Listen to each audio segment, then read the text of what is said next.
Hello, everyone, and welcome back to A Troupe of Players, an actual play podcast. I am your GM, Chris Maclean, and oh my goodness, I have missed being in front of this mic. I have missed being at the table with these wonderful, wonderful humans. Oh my goodness. Mike, how are you? I'm doing good. Happy Martin Luther King Day. Happy Martin Luther King. Oh my goodness, we've officially dated this episode. Haha, that was my plan this whole time. Mask off. We record these well in advance.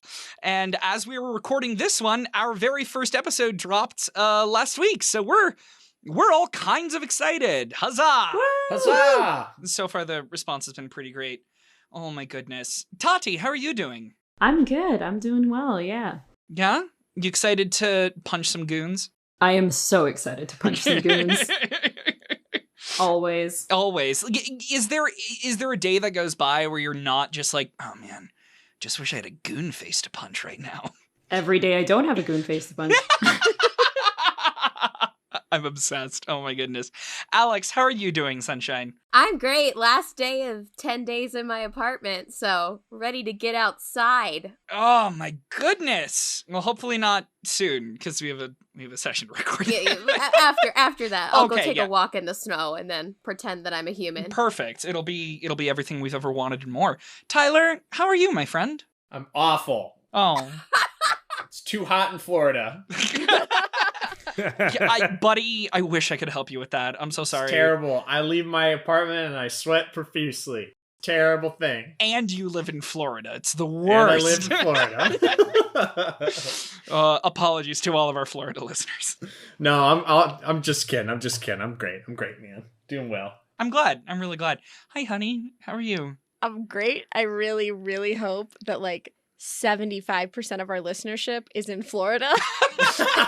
Same here. They're just like, what the hell is this? Yikes. We're sorry, Florida. We No, love they're you. probably used to it. I'm from Ohio, and I'm like, when people dunk on Ohio, I'm like, yeah. It's worth dunking on. You know. I do have an announcement to make, and that is Megan Denning is no longer associated with the Troupe of Players. We wish her nothing but success in the future. We really loved having her on the show, but our paths have just gone different ways. So we will be saying goodbye to our dear Luna Solaris in a hopefully a satisfyingly dramatic way. I'm not going to have her go out like a chump. But yeah, so... Spoilers. It's literally going to be the first thing that happens once the narrative starts. So spoilers for 90 seconds from now or something. So let's go right into that. So it's not that much of a spoiler. So last time in A Ballad of Truth, our intrepid heroes were making their way into a bandit camp. The Blood Krakens had taken up residence in an abandoned village and had recently stolen I'm going to call it the apothecary wagon, the potion mobile, the store of potions and magical supplies and ingredients that were owned by a traveling merchant named Garrett and his daughter. And everything went horrible. He was assaulted and they stole his wagon, and he asked y'all to please retrieve it because if the bandits know what they're doing, then they have a very, very dangerous arsenal. And if they don't know what they're doing, then they're sitting on a massive bomb that could go off. A brawl had broken out. You had successfully gotten the mechanic who was working on a lot of their, I wanted to call them battle droids. They're war golems, battle droids. They're battle droids. Who had been repairing the battle droids. You managed to convince him that you were on their side. You were hacking the golems and they were beginning to wake up. The leader of the bandits saw that everyone was attacking and everyone was going into it. And he raised his hand and he had a huge fireball and he was about to detonate the wagon. And that's where we're going to jump right in. So he raises his hand. All of you are too far away. He's in front of the church. He had just stepped out. He saw all this chaos happening around him, a look of recognition in his eyes, and then madness and rage. And he raises his hand, arcane energy coursing across his palm, ready to unleash a blast. When, like the wind, Luna Solaris rushes, because she was the only one on the same side of the street. She rushes across, grabs the man's arm, pulls it into a lock to try and get it away from the wagon And in the process, there is a flash of emerald light as the mana launches forward and pierces her through the chest, a fist-sized hole through her chest and out her back, and Luna collapses dead on the ground. Oh, No! She saved you all, she saved the wagon, but Luna's gone. what about her dads? Yeah, what about her dads? Oh my god, we're gonna have to tell her dads. Okay. Oh, I didn't even think about that. So what happened? What happened to the guy. The guy whose arm she pulled? What happened? Is He's fine. I mean, like, he's probably like, son of a bitch, my arm hurts, but yeah. So Luna saved everybody, and she saved the wagon, but unfortunately, such heroics cost her life. And now we're here. What do y'all want to do? Cry? So last time, if my memory serves me right, I was riding on the back of this big robotic thing, right? Didn't we like activate all those like robots and then they like came out? Yes. Yeah, you know what?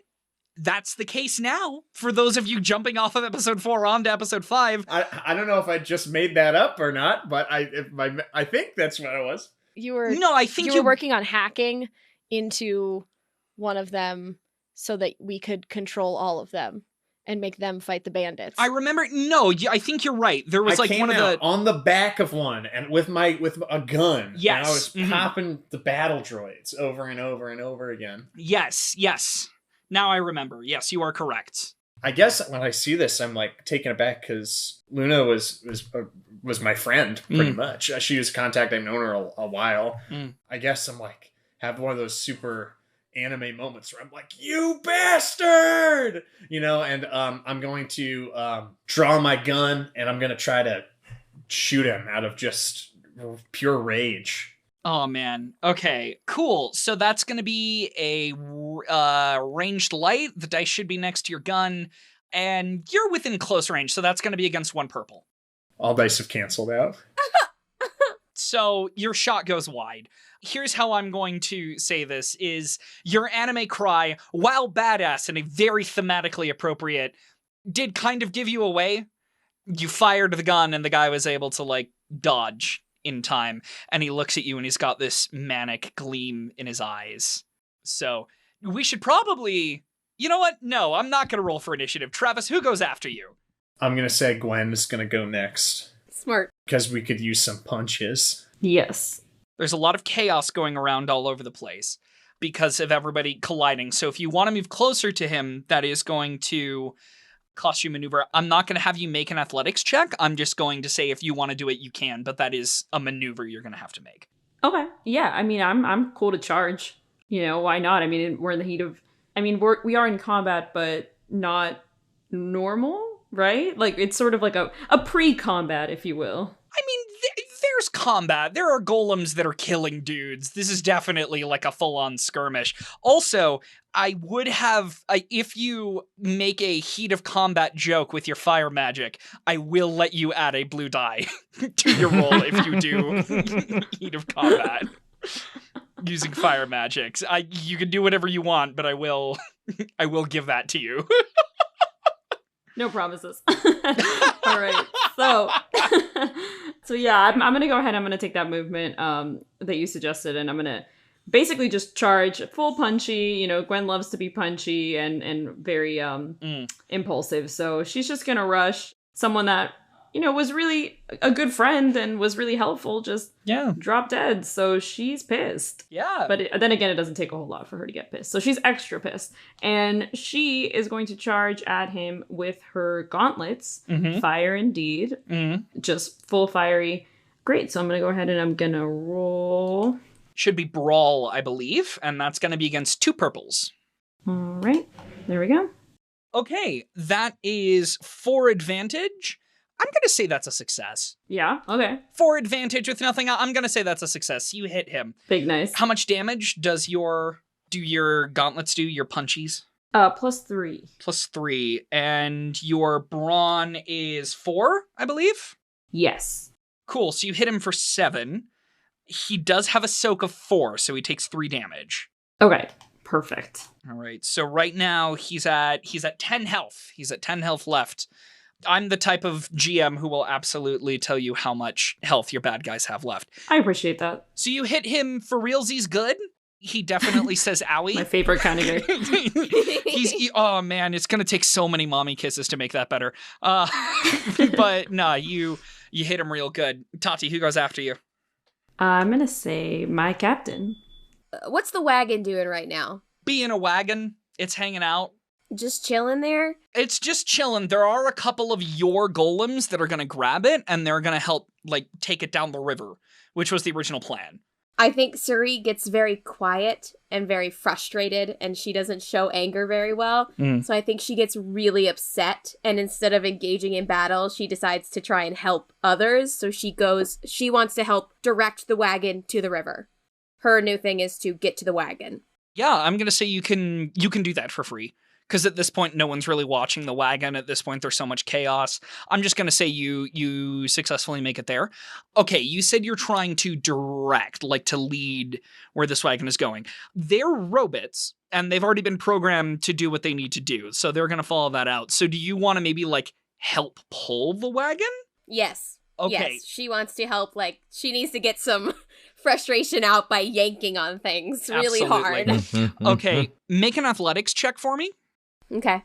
And that's going to be against 2 purples, but add a blue die. Okay. 2 failures, 4 advantage. So if we still use those 4 advantage, then it would still be a failure.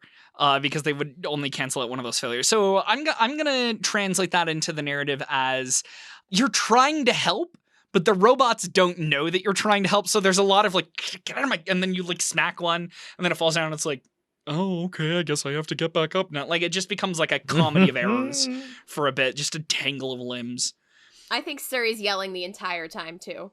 Like, get it together! Let's go! And swearing viciously. She's like, fuck this, I'm so angry! She knows she's not good in battle. Not unless she's on the ship. Yep. I think that Atlas goes next. Okay. So, seeing Gwen kind of jumping into the fray, and then seeing Travis also, I realize, oh, I think I know what I can do. So I run up to them, and I reach my hand into my black sand, and on Travis's back, I draw a quick rune of haste, so he can make another maneuver on his turn, hopefully. Okay. All right. I'm going to say you don't have to roll for that, but I am going to say take 2 strain. Awesome. And I say, don't say I never did anything for you. Why do I picture this as like the equivalent of like a motivational slap on the butt? You're just like, get in there, champ. I mean, especially considering you are still on the back of a golem. So it's literally Atlas running and then slapping you on your ass. And then all of a sudden you get a huge burst of energy and reflexes. And you're like, oh my God, does this mean something? So is a maneuver, does that mean I get to go again, essentially? Or No, it's the next time your turn comes up, you get to go again. Oh, I see. Yes. Great. So yeah, Atlas, that was a maneuver and your action. So unless you want Bandit McGoober to go, Cassandra, you're the only one left in the turn order. Yep. I believe so.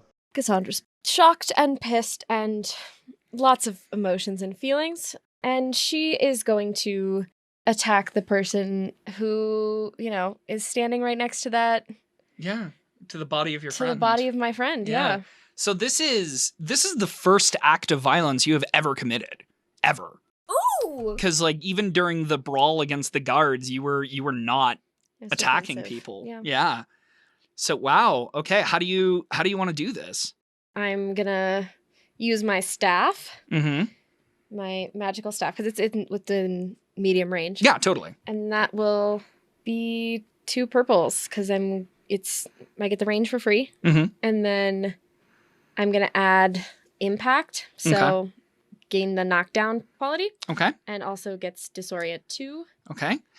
Here's what I'm going to say. This is a very anime moment for Cassandra. You are breaking your vow of nonviolence. You're not a healer anymore. You're actively doing harm, and your rage is coming. I think this is a huge character moment for Cassandra.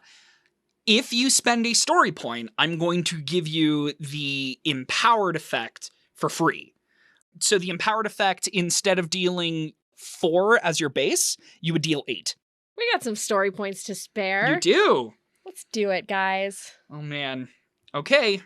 So this is going to be your divine plus against 2 purple. Go ahead. You hit. 2 success. 2 success, which means every uncancelled success on an attack means you add +1 to your damage, which means you just hit him for 14. Oof. Oh, damn. Does he have no soak?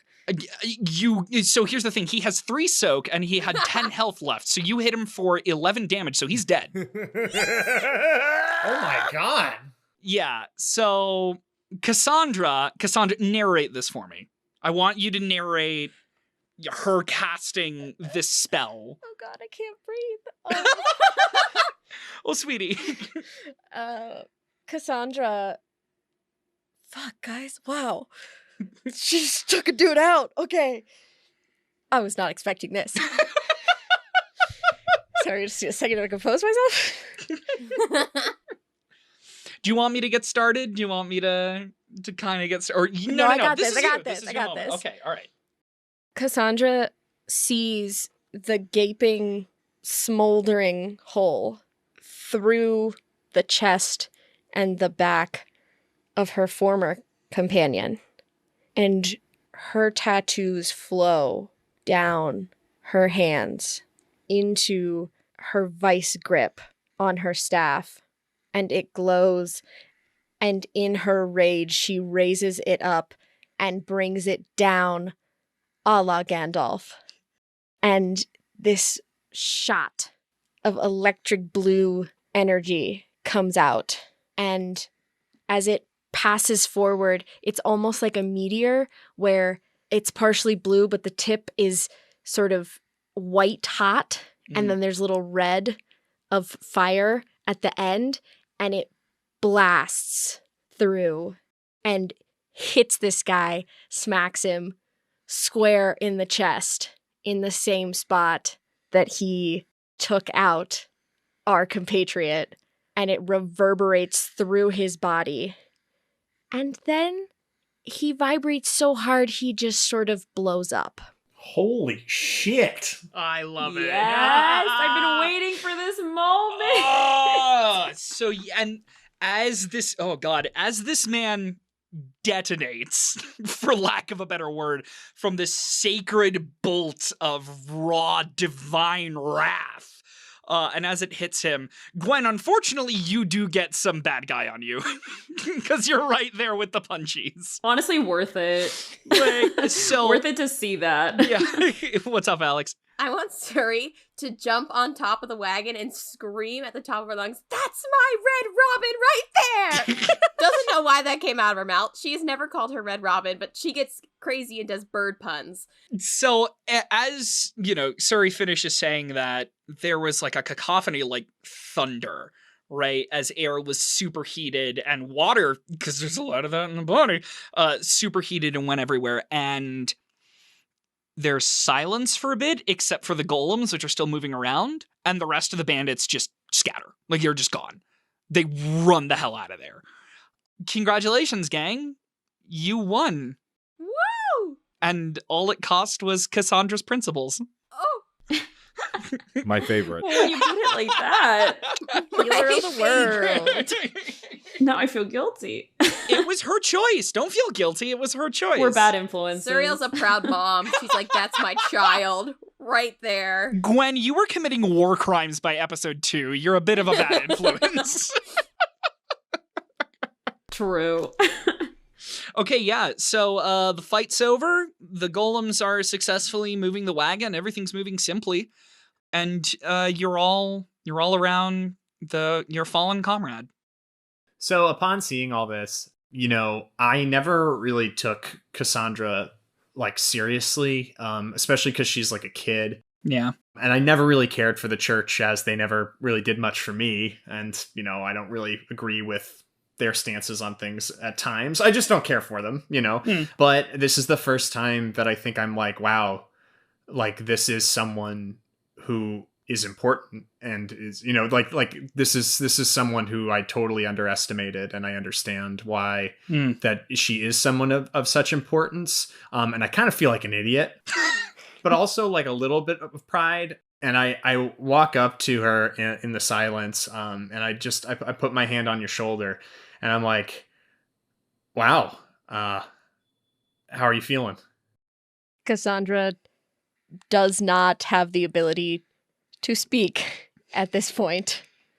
I just sort of acknowledge your kind of, I assume you're just staring at the viscera of this man. And the body, yeah. I'm going to say a little bit more intense than my first kill. And I just look at you and I'm like, but, you know, I told you before, it doesn't really get any easier. But you did what you had to do.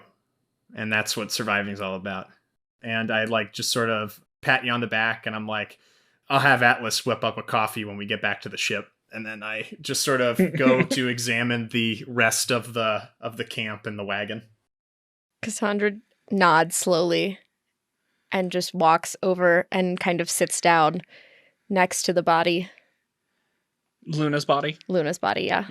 Covered in other body. Suri, are you still with the wagon? Or have you kind of let the golems do their thing? I think Suri is now left the golems to their own devices with the wagon because she realizes that she was not helping. You've left the devices to their devices? She realizes she is not helping. I think she's trying to figure out the best way to approach the situation with Sunhawk and, like, respectfully what to do with her. I think when Suri witnesses death, it's the end and she does not go further once the body is a body. She's not sure how to handle this situation. We can't do a burial at Sky. I know. I'm sorry, that's a really bad joke.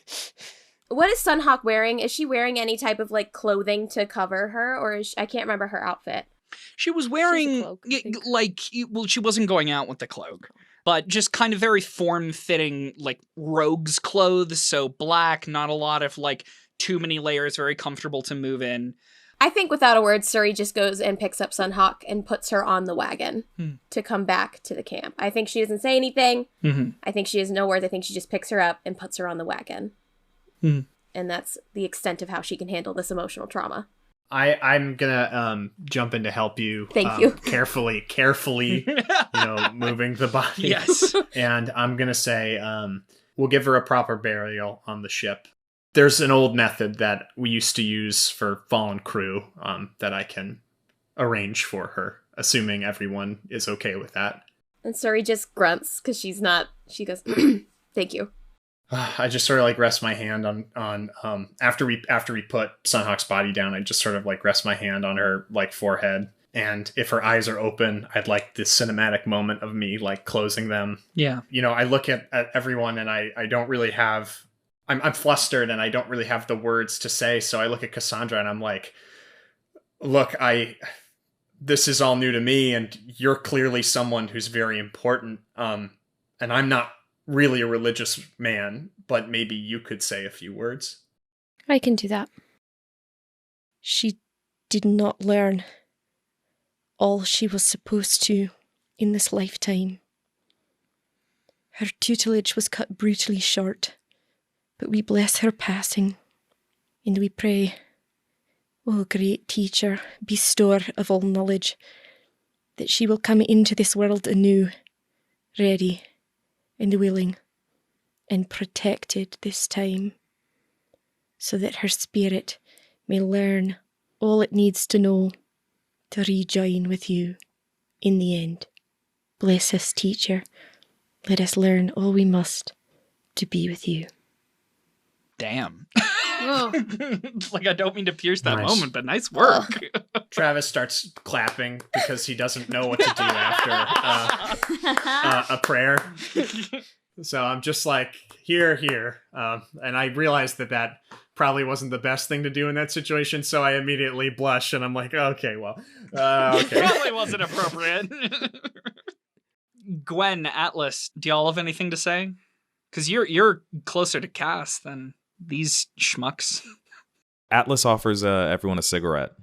Appropriate. Anyone who wants a cigarette? I take it. Yeah, I take absolutely. one too. There's a lot of death that we just witnessed. And participated in. He doesn't say much, but, you know, he does recite a little story just about how people come and go into your life, and they do a lot of things, and they live on in the memories and in our minds and the stories that we tell.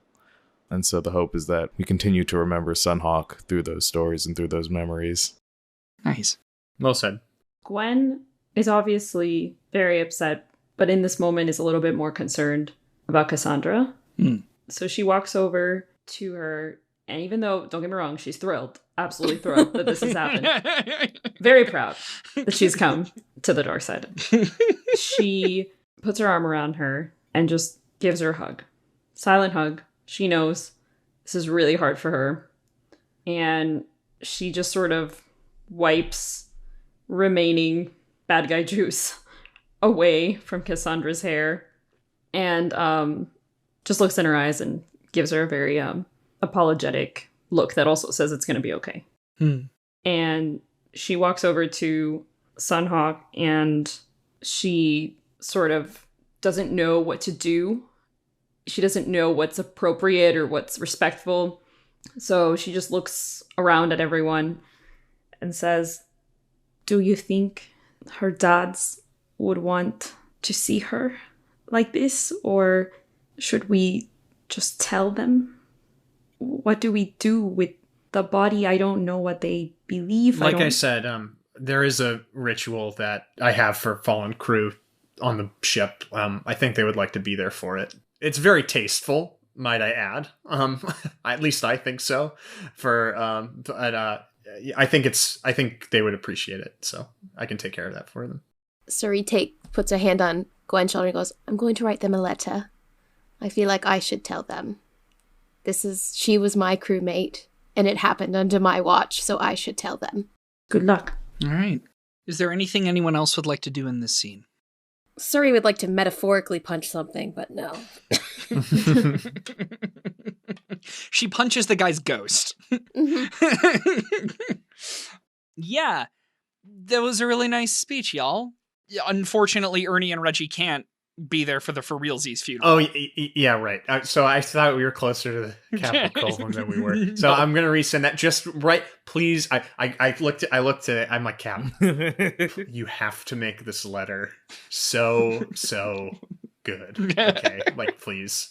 Because we have to be very respectful. So Wait, so is the issue just that we don't want to go all the way back there? Y'all don't have time. There's like conspiracies you gotta unravel. Yeah, fair. I mean, let me put it like this. You can. Nah. What's like the postal system? Can we like send her weapons or personal affects? I assume that they're weapons back. Anyone got magic for that? Teleportation magic is not something that exists, but like, yeah, there is a mail system that you could use to mail her personal effects back. Suri would keep them because I think Suri would want to give them back in person. Okay. Like one day. I think that's very ceremonial. So instead, she would just write that letter. Now that Travis has put the fear of God in her, she would spend the entire night on the ship, like agonizing over this letter and send it. And then eventually she would give back once they're done with their mission. Cool. So the gentleman who helped y'all hack. Oh yeah, the gear man. He's gone back. Yeah, the other gear man. He's gone back to his little garage, and he's kept like a respectful distance. But you can see he's not going to follow you.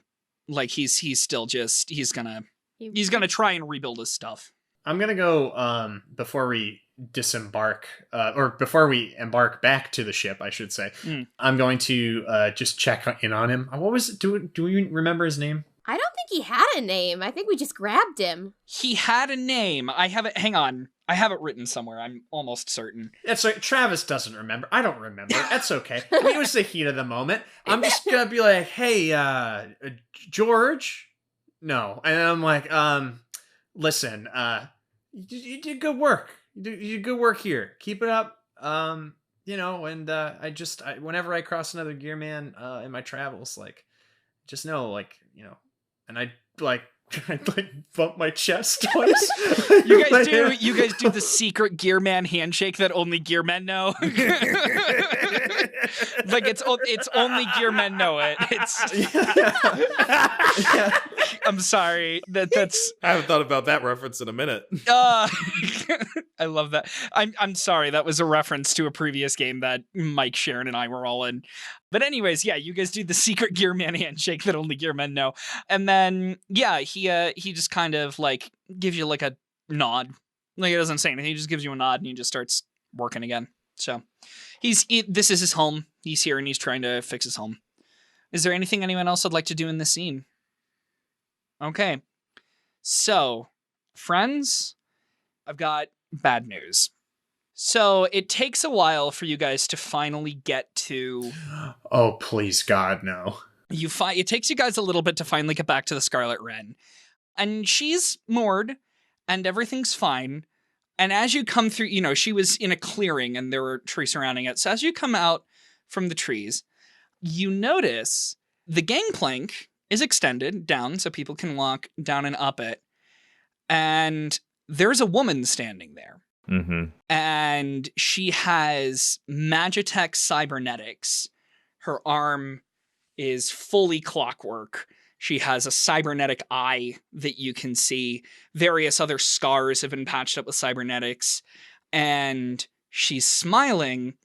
And in front of her, and you see her with her right hand is around the throat of Garrett's daughter. Garrett is nowhere to be seen. And on one of the fingers of her cybernetic arm is a talon, and it's just casually sitting on her jugular. Just casually there, waiting for provocation. And she smiles, and she says, "Welcome back home. Was not expecting so soon. Apologies for state of things. Show of hands, which of you is Guinevere Godwin?" Eyes wide, Gwen slowly raises her hand. Good to see. Your father has paid substantial sum to bring you back to him. Of course. I'm going to give you very, very, very, very simple task. You and your red-headed friend there, you come onto this ship, and I will take you back to your father, or I kill everyone except you, and I take you back to your father. So Suri is losing it. But she's trying to stay calm. So she takes out her gun and points it at the woman. Oh, boy. Doesn't put her hand on the trigger or anything. Oh, my God. She's not dealing with this. And she looks at this woman dead in the eye, does not touch the trigger, nothing, and says, "You are trespassing on my home.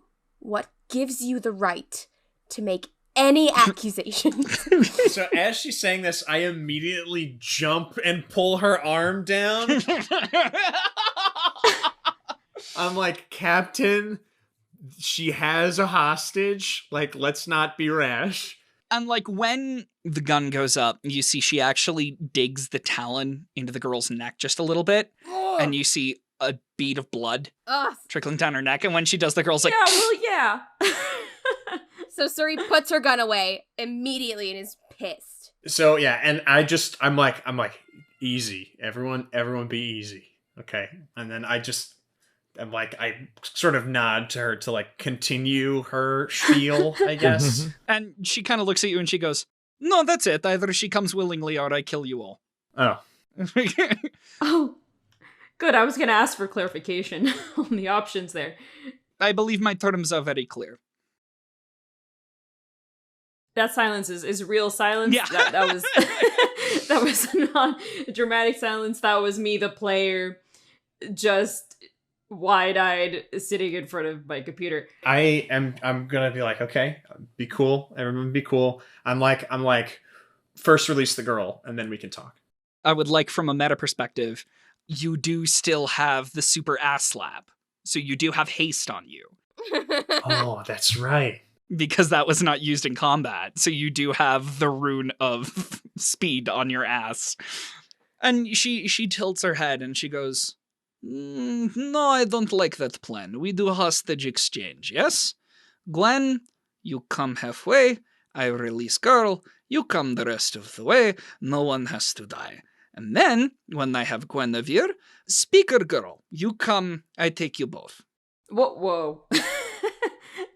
Whoa. Player, not Gwen. Cassandra, say it. What about all of our...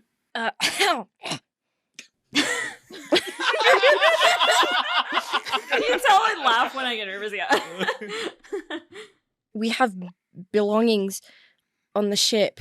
Yes, we are taking ship to location. Belongings are already here. All packed. So helpful. Sorry, you're dying to say something. Suri's ready to lose her mind again. So she grabs onto Travis, just like takes his arms as she's looking at this woman and goes, excuse us, can we have a moment, please? This bitch wants to take the ship too. She's looking at this woman and goes, can we just have one moment? The woman who is Zelda Blint but hasn't formally introduced herself. But Zelda looks at you and she just kind of shrugs and she just says, you have 15 seconds and then I rip girl's throat open. Say what you have to say and do it quick.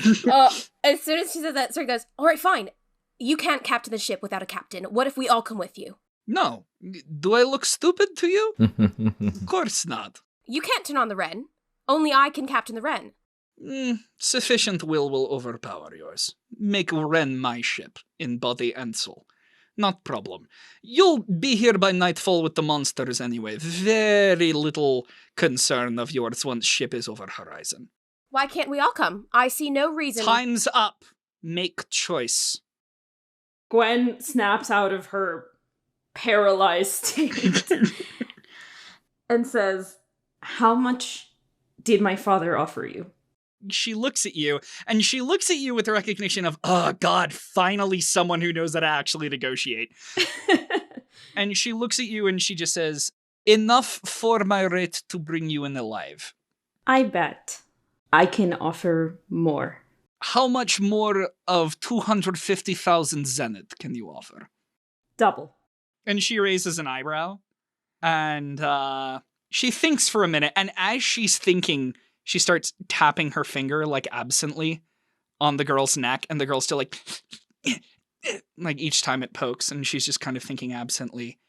And then Garrett pokes his head from above the airship and hurls a bottle of liquor at the back of her head. It shatters, she falls forward, and his daughter sprints towards you. Immediately as that happened, I draw my gun and I charge at her to grab her and put my gun to her head.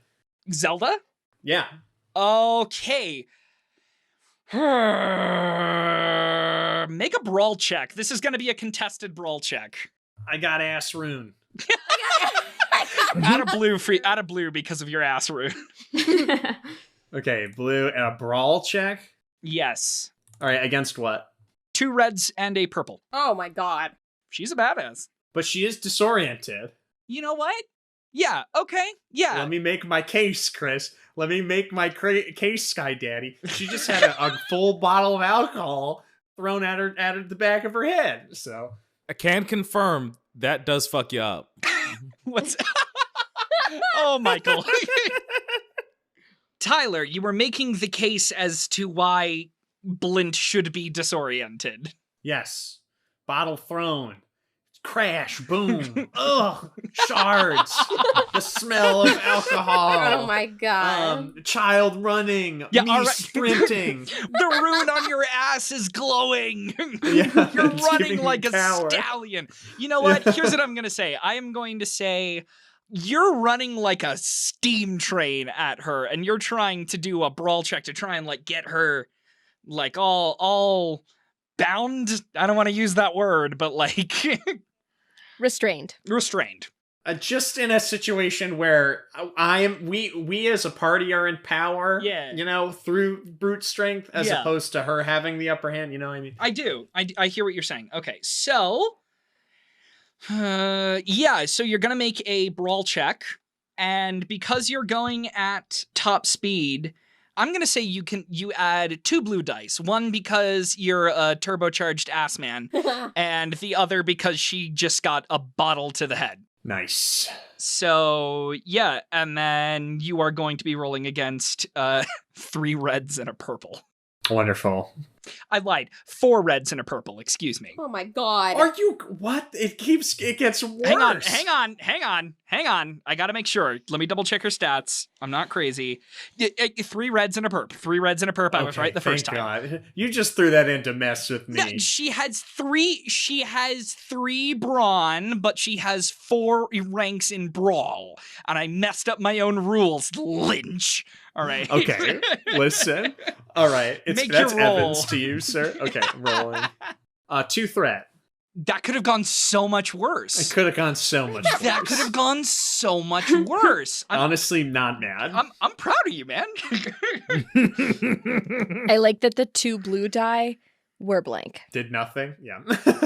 Did absolutely nothing. So here's what I'm going to say.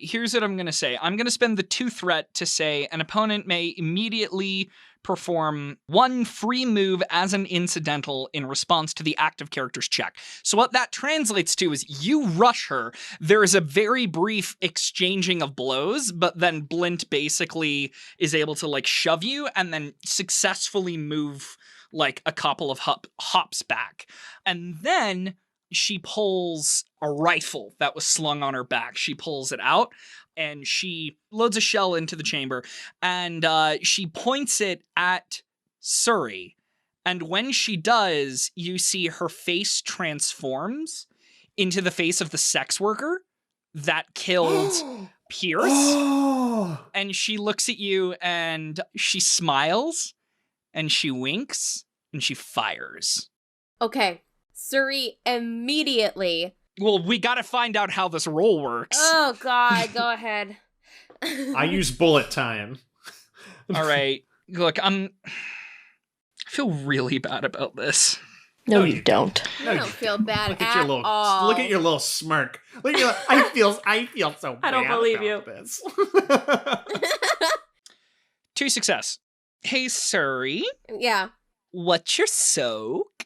None of your business. It is. Hold up. I don't want to tell you. It's 3. Okay. You take 9 wounds.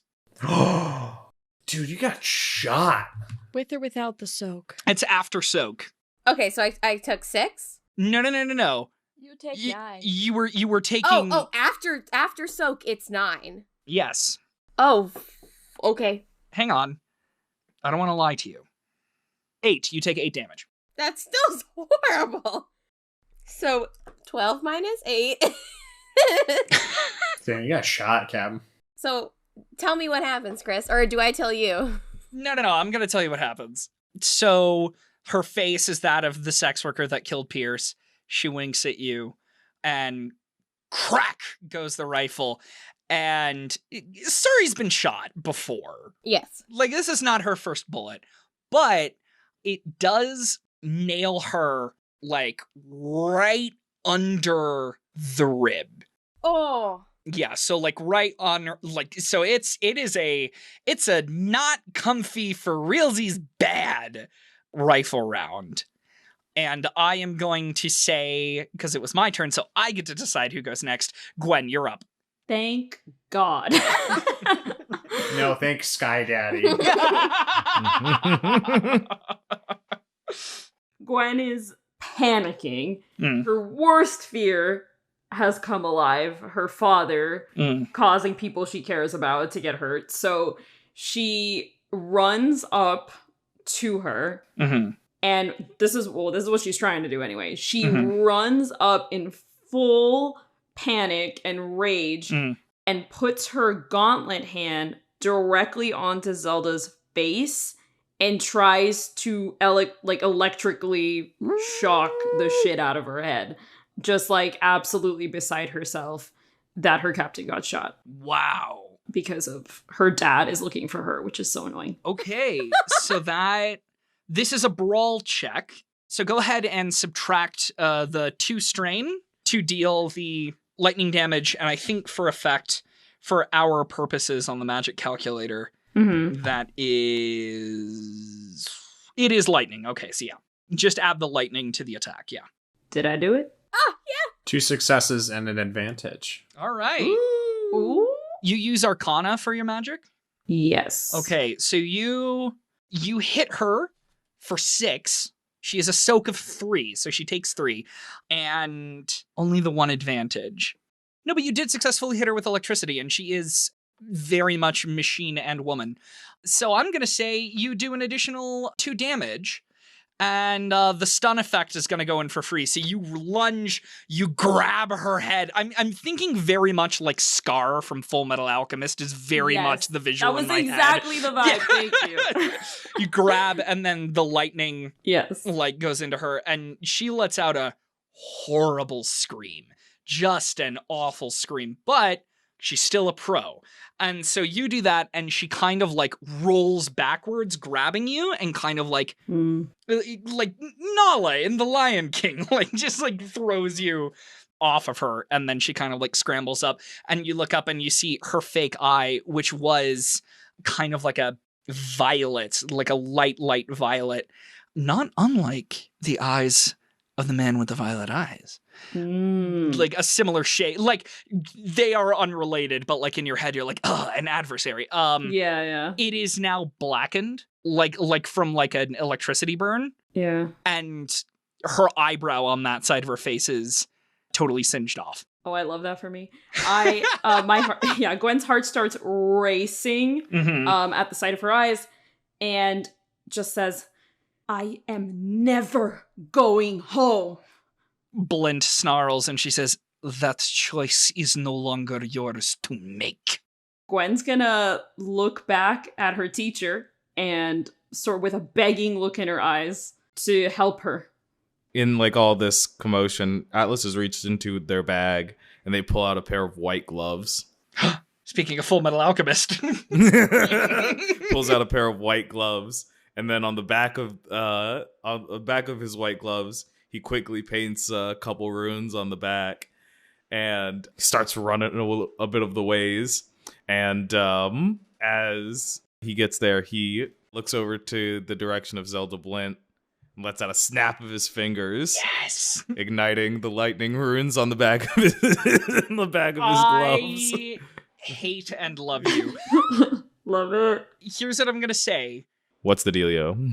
You carved a rune, and you cast a spell. So in one turn, I am going to let you do that because that is cool as shit, but it is going to cost you 4 strain in order to accomplish this. How many strain do I have? You're at half, buddy. Let's do it.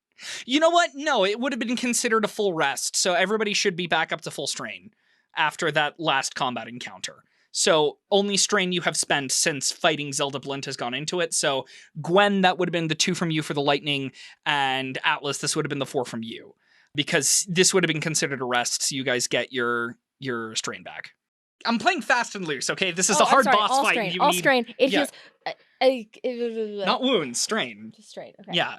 Sorry, my wife was calling me a fucking liar about the rules, so... All right, so you're hitting her with the lightning. That's going to be a 2 perps, and it's versus your rune magic. Okay, cool. Rolling. Ooh, look at that. So a success and 3 advantage. So she is now big time stunned, and you hit her for... She takes 2 damage. And she's very grumpy. And because I was using the lightning, I can spend 2 of those advantages and make it hit again. Atlas! Ooh, you are correct, sir. It does get the auto-fire ability. So yeah, you hit her again, and you hit her for 2 more. Actually, I lied. You hit her for a total of... Because she's vulnerable. You hit her for 6. Nice. So she's like, ugh! And she is the Angie. So at this point, she's fucking pissed. So you see she lifts up her arm cannon.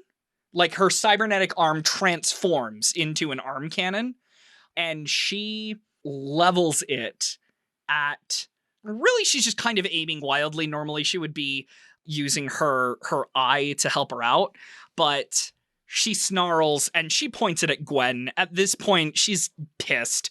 Like, she's being paid to take you in alive, but at this point, like, a corpse suits her purposes. Okay, how broken did I make this character? Oh, honey. Okay, hey, do you have any ranged defense? Wait, whose turn is it? It's Zelda's turn. Do I have any ranged defense? What a good question that is. No. That's a no. Oh, God. Oh, honey. Oh, my God. It's a good thing I'm spending a point in the fate thing. It's a good thing I'm spending A that. story point. Okay, wow. The story point. It's a good thing I'm spending this. So I want the audience to know Zelda Blint rolled 3 successes, 2 advantage, and a triumph. Okay, it's a good thing I'm spending the story point. For all this prime exposition was happening, I was sneakily using my data pad to try to hack her mechanical arms. Ooh, okay, make a mechanics check for me. I will. And it's going to be against 2 red. 3 successes and 1 threat. Ooh, okay, so here's what happens.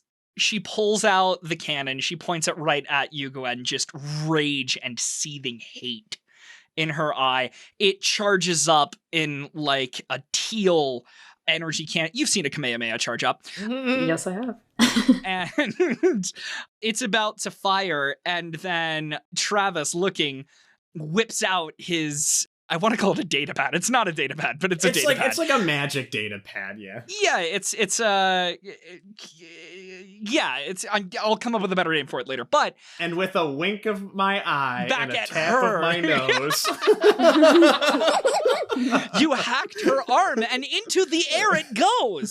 But in a maneuver not unlike what Luna did, but you redirect the cannon so that it fires into the sky. Yeah, she is all kinds of grumpy. So I believe Cassandra is the only person who hasn't acted. I haven't either. Like, except for Suri. Okay. I think Cassandra should go before Suri, though. Hang on. I get to decide who goes next. So, Cassandra, you're up. Okay, because this bitch needs some healing. And I would like to try and help Suri out so she doesn't die. At least, because she got a real hit there. I'm going to try with my divine magic skill to heal her. She doesn't have any status effects, does she? No. No. Okay, cool. And you do add restoration for free because it's a Yes. staff of healing. Yes, I do. But she doesn't. Restoration just eliminates a status effect, but she doesn't have any status effects. Fair enough. Roll them bones. And I'm rolling against 2 purple. Oh, sweet. Okay, you heal for 4 wounds. Because I got 4 successes. Oh, thank God. So Suri's still rough. And now it's your turn. Yes. So Suri is pissed, obviously. Obviously. She, takes Cassandra's, shoulder and, hobbles herself up to her feet. It's like, thank you very much. And she whips out her pistol. Is Zelda still holding the rifle? The rifle's been dropped at this point between the 2 electricity to the face attacks that happened. So now she's holding on to her arm cannon a la Mega Man and or Samus Aran. Great. And is the arm cannon pointed at me or anywhere, in my range? The sky, Okay. thanks to the clever hacking of your engineer. Cool. So she wants to go for her eye. So Suri's a good sharpshooter, and she's angry and frustrated. So she whips out her pistol, and she wants to shoot directly at her purple eye, or whatever color it is now that is So aim is a maneuver that you can make. Aim is a called shot. You can spend 2 strain and make it so you only add 1 black die, but because this is a very, very difficult shot. So if you're trying to do this, I am going to add a black die, but if you hit, it will do bonus damage. Cool. So how many strain do I use? 2. Got it. Okay, so she does that, and then I'm rolling for my weapon, correct? Yes. So it's going to be next to that, and then it's going to be against, you're in short range. So it's going to be 1 purple and 1 black is going to be the difficulty. Got it. Oh, I got 2 success. You sound so delightfully surprised. I am. Suri's had a rough day. She has. Okay, and how much damage does your revolver do? She does 6 damage. I would like to retcon the sequence of events a little bit to make it a little more awesome. So Cassandra's like, ah! and like starts to heal you, and like you feel the bullet wound stitch up to the point where you're able to lean up a little bit, and you just kind of like shoo her out of the way, and without fully like even leaning up all the way, you just lean up enough to aim, and in one smooth motion you pull out the gun, pull back the hammer, pull the trigger, and there's a beautiful like pa-tink sound after the crack, and she falls backwards screaming. And then, seemingly from nowhere, you hear a voice, and it just says, "Enough!" And you turn, and it's Garrett, and he's holding a torch, and he's holding it over his wagon. He looks at Zelda, and in a very low voice, he says, "You have a very simple choice in front of you right now. You leave, and I forget that you touched my daughter. Or you stay, and I drop this torch, and we all die right here, right now." Chaotic much? A gulp? Suri's like, "I've met my match. That's my man." Suri's just like, potential romance? Y'all should date. Single though? Single dad vibes? Okay. Single DILF. All right. Zelda, you see she's kind of like taking a deep breath, but she has sort of paused, and you see her mechanical hand kind of twitches, kind of like almost spasming as she's trying to think of something. And she looks at this man, and again, just hate in her eyes. And she says, "If I leave, I have your word. I have your word. I will not be pursued." And Garrett, instead, he just says, "You have my word that if you stay, you die." And she thinks on it for a moment. She kind of bows her head, and then she looks up, and she looks at Gwen.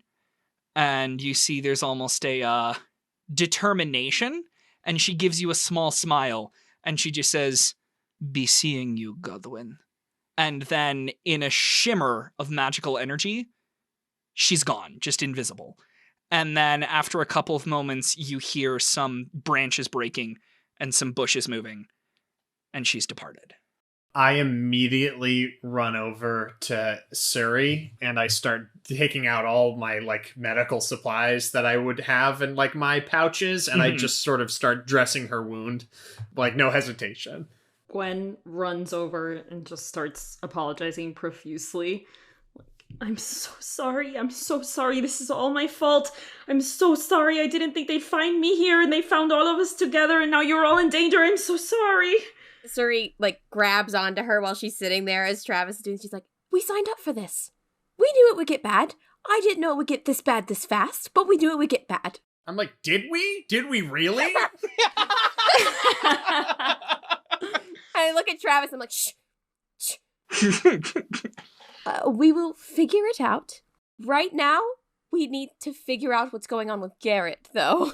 I'm like, looking at him, he's still holding the torch, right? I'm just like, yeah, he's still holding he's got Lily, and he's got her, and she's like curled up like inside of him, and he's still holding the torch aloft, and he's just looking at where Zelda ran off to, and there is just a focus that is frightening in its intensity. I sort of look over to Atlas, and I'm like, I give him eyes, and I'm like, "Can you check on our friend there?" Of course. And I go over to Garrett, and I ask, that was quite a show.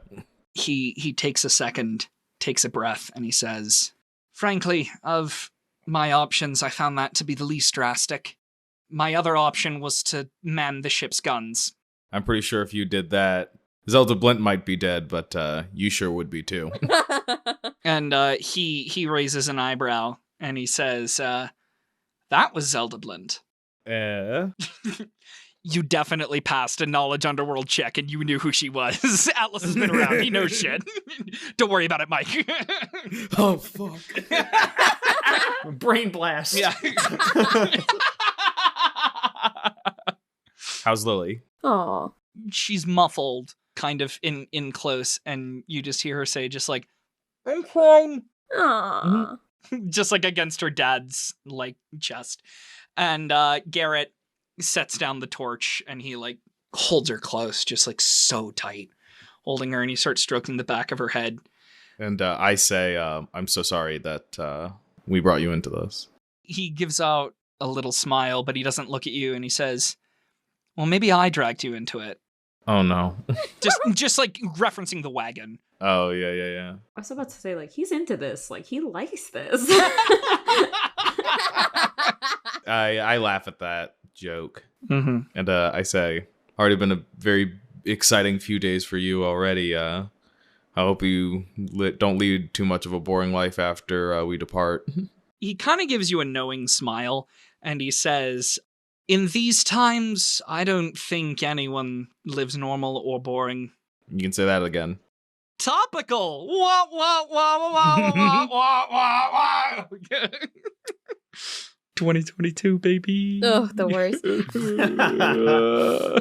But yeah, so he kind of smiles at you, and he gives Lily a kiss on the head, and he tries to move, and she won't let him. She's still hugging him. And so he just kind of like hoists her up like koala. And like he's not a big guy. And Lily is not a small girl, but he's carrying her without an issue. Like this is such a practiced maneuver. Mm-hmm. You know, he's got her butt as she's kind of like, you know, holding around his neck. And she's still burying her face in. Like she doesn't want to look at anything.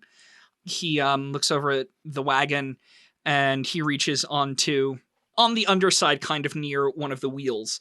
And you see he pulls on it, and there was a kind of a hidden door in the side of the wagon, and it pops open, and you see there's coins. There's just like his profits.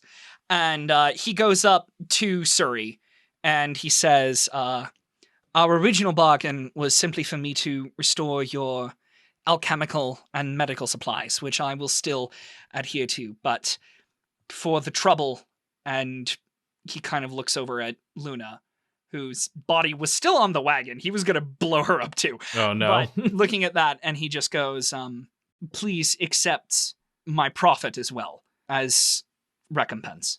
Is it in a bag or is it like... It's in a bag, really. Okay. And so it's everything that he needs to cover expenses for the trip and for like the missing thing, but it's the leftover, and it's a total of 2,000 zenit.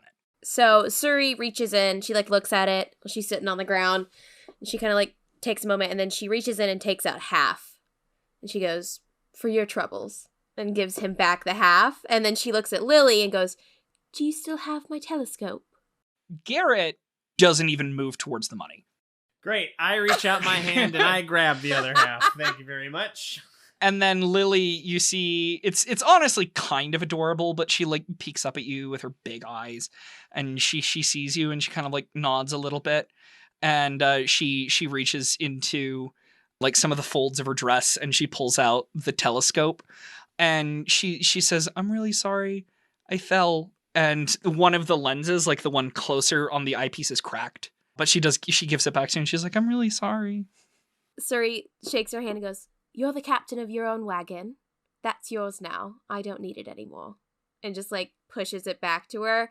Well, and then she obviously puts the rest of the money that Travis is probably like, what? And puts it in the bag and like she puts it away because obviously they're going to keep all of it if Garrett doesn't want it. But she's like, yeah. Looking at relieved that the captain took all of the money, thank God, for our trouble. I like sort of like look at the telescope and I reach out my hand for her to give it to me. She eyes you very suspiciously, but she does tentatively hand you the telescope. I sort of like give her a face and I'm like, I stick my tongue out and I shake it. And I turn around and then like a little like you hear like a squeak, scrunch, crunch, crunch, crunch. And then like a thunk. And then like I turn around and then it's like totally fixed, brand new. Aww. And she takes it and she says, thank you. aww. Your ship. Yeah, whatever. And then she just goes, your ship's still really small. I could break it just as easy as I fixed it, kid. and Garrett looks at you just like, come on, dude. Come on. I'm kidding. I'm kidding. And he looks up and he says, well, we need to be on our way, especially before night falls. But as one final gift, let me please give you the gift of information. You had mentioned that you're on your way to Plataea. If you are indeed being hunted, then there are 2 men with whom you should speak. If you'll forgive the reputation, they're associated with the Coven. He reaches into his pocket, and you see he pulls out... It's honestly kind of miraculous. It's almost like he just lets go of Lily entirely, but Lily like stays hanging onto him like a koala. And he just kind of pulls out a scrap of paper and he scribbles on it and he hands it to Captain Hawk. There's 2 names. There's Oliver Ronan and Eric Verne. He points at Oliver's name and he says, this man is the leader of one of the largest cells the Coven has operating within Plataea. And he points at Eric's name and he says, this man is a vicomte within the aristocracy and is publicly advocating for the Coven as well as funding them. And he will most likely be able to run some form of interference within the aristocracy. Oliver will be able to give you shelter. Beyond that, he just says, I have nothing else to give but my thanks and my apologies. No, it's us who should be apologizing to you, at least. But thank you for everything. Do you need any healing before you go? He smiles. When he looks at you, you can almost see maybe pity in his eyes. And he just says, I'm fine. Tend to your own. And you see he starts futzing about with the 2 golems that were helping to pull it, and because like his stag is dead, so he like is fixing up the 2 golems to take him to the next town. And before he leaves, he goes up to Gwen and he just puts a hand on her shoulder and very quietly just says, after everything that transpired today, I hope you take our last conversation to heart, and I hope you're able to trust your companions fully, because at this point, they deserve no less. Thank you. He gives you like a fatherly squeeze on your shoulder. Before I walk away, I say, my father will pay for this.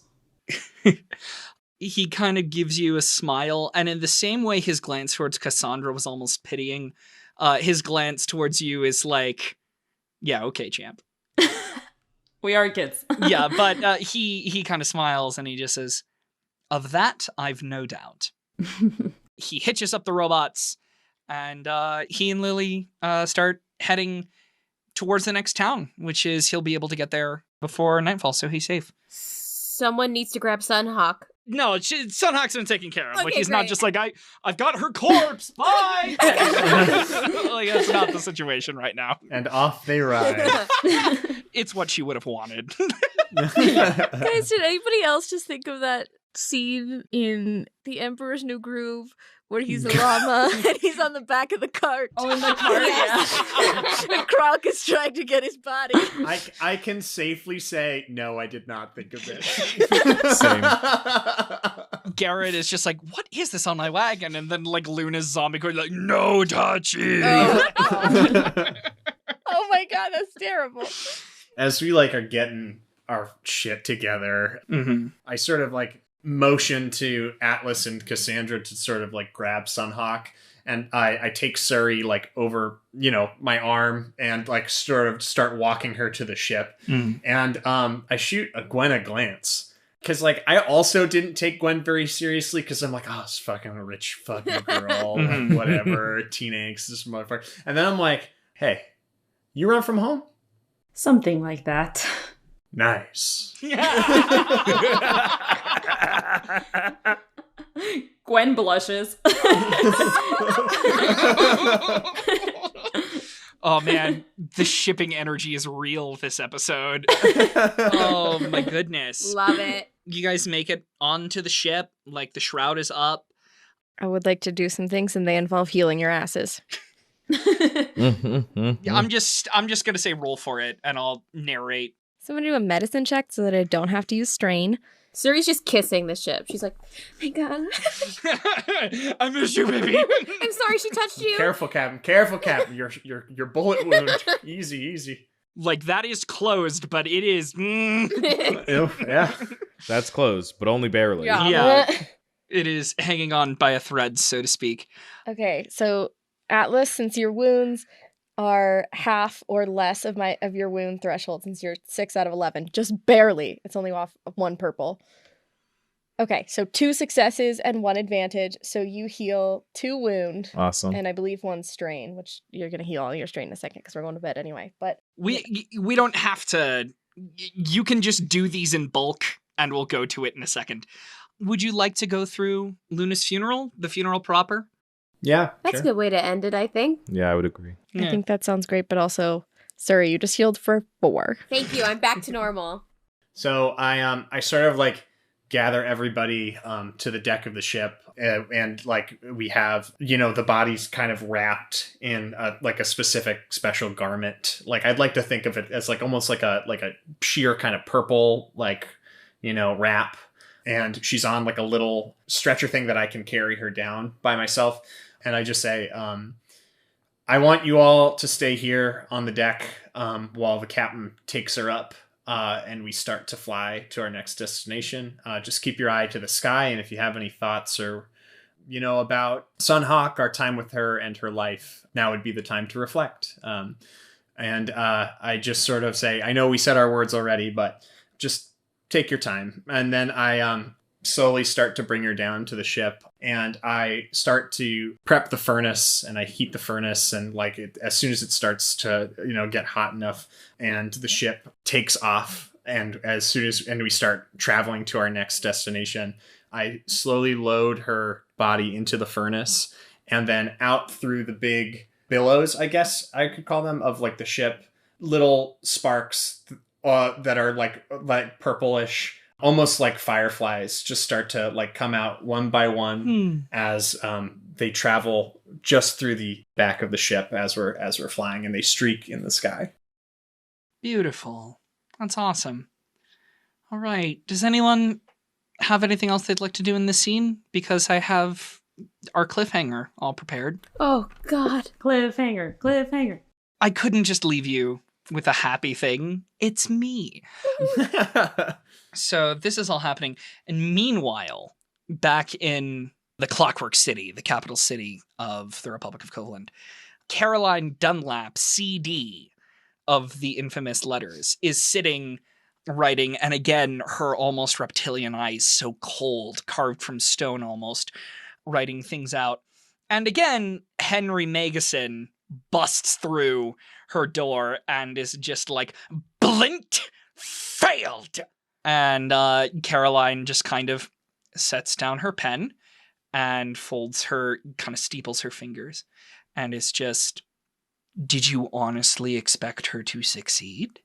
And Magason just kind of glowers at her and just says, we paid her a small fortune. And Dunlap raises her finger and she just says, Godwin paid her a small fortune. You signed the contract. And Magason just kind of like grits his teeth and snarls, and he just goes, the speaker and Godwin's daughter continue to complicate issues. So long as the speaker is with them, an unwanted eye will be looking through our affairs. And Caroline smiles, and it's wrong. It's a horrible, predatory smile, and she just says, I think we want as many eyes looking for the speaker as we can. Have you seen tomorrow's headline? And she holds up a newspaper that she just finished. And it's the picture of Gwen and Cassandra. And it says, kidnapping at Pierce Gala. And that is where we are ending tonight's episode. Oh, man. Oh, man. Love it. I told you to smile and wave. Oh man, so that was game. Congratulations, Oh, that guys. was so You- good. That was fun, man. You survived Zelda Blint. Oh my god. Barely. Gwen, you totally would have been vaporized if not for Travis there. Dude, you would have died. You straight up would have died. Yeah, 100%. I think I would have been dead. Dad would have been a little upset because I feel like he definitely wanted me back alive. Yep. But I don't know. Just a thought. Yeah, you're the only heir. Yeah, well, to be fair, yeah. So as usual, we have our 2 awards for MVP and for I always forget what it's called. It's MVP and it's not representation. It's best role playing is embodiment. That's what it is. So it's MVP and embodiment. So who do you think was the best role player of the session? Who do you think embodied their character the best and brought that to the forefront? I want to vote for Cassandra because she killed her first person, and I like the way that she dealt with that. Yeah, I agree. Me too. I do too. I want to vote for Cassandra. For sure. I think that was also a really beautiful eulogy. I think that was really beautiful that she gave. I would agree as well, yeah. Yeah, I agree with that too. Yes. But the killing was really the... Mostly the fact that she blew up that guy with magic. Yeah, it's the murder. Oh man. And mechanically, MVP, who used the game the best to accomplish the party's goals? I'm going to make a controversial statement. I think it should be Cassandra again, because she murdered that dude. Oh my gosh. I was thinking that too. Cassandra because she killed somebody. For the same reason. And she healed us. I would like to see Travis. Oh. I would like to throw that in there because without that story point, Yes. and also you used the ass rune Oh, yeah. True. to throw Blint off balance. Oh, true. And you hacked her. We would all be dead without Travis. Yes. Oh, yeah, true. Yeah. Yes. So it sounds like, okay, Cassandra wins embodiment and Travis wins MVP. Friends, thank you so much for joining us. I know we had a great time. I really hope you had a great time listening. I'm so excited. Next episode is the end of the first story arc. Oh. We are telling at least 3 arcs, possibly more. Next episode is the end of the first story arc of A Ballad of Truth. So I hope you're able to wait on your edge of your seat that long for the next episode to come out. But until then, we love you. Stay safe and take care. Thank you for listening to A Troupe of Players, an actual play podcast, featuring the talents of Tatiana Bustamante, Michael Jones, Alex Koza, Tyler Lynch, Chris Maclean, and Sharon Ray Ryan. Editing for this episode was provided by Mitchel Shire. Our logo was designed by Coleman Connell. Fabula Ultima is developed by Rooster Games. It is scheduled for release in 2022 and will be published by Need Games. This podcast uses playtest materials and may not reflect the official rules upon release. The setting and characters of this podcast should not be considered canon for any official Fabula Ultima content. For more information on the game, please visit www.needgames.it or www.fabulaultima.com. That's FABULAULTIMA.com. If you would like to support the development of Fabula Ultima, go to www.patreon.com/roosteremma. That's patreon.com/roosterema.com. Reach out to us on Instagram or TikTok for more information on the cast, crew, or lore of the game at A Troupe of Players, or send us an email at atroupeofplayers@gmail.com. That's at ATROUPE of Players.